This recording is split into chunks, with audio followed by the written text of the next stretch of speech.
दोस्तों, स्वागत है आज के नई क्लास में।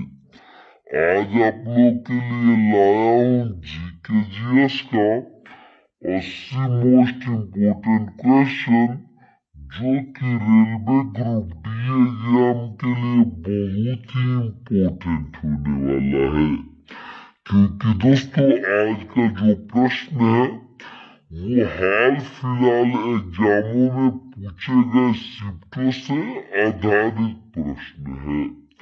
तो दोस्तों इस वीडियो को शुरू से अंत तक जरूर देखिएगा और वीडियो अच्छा लगे तो वीडियो को लाइक करके चैनल को सब्सक्राइब कर दीजिएगा। तो चलिए शुरू करते हैं आज के अपनी क्लास को। तो आज का पहला प्रश्न हो जाएगा, रिएक्टर पैमाने द्वारा क्या मापा जाता है? तो आपका राइट आंसर हो जाएगा ऑप्शन नंबर ए, यानी भूकंप की तीव्रता मापी जाती है। दोस्तों भूकंप की तीव्रता आपका बिल्कुल राइट आंसर हो जाएगा। अगला प्रश्न है, भारत का प्रथम मुस्लिम शासक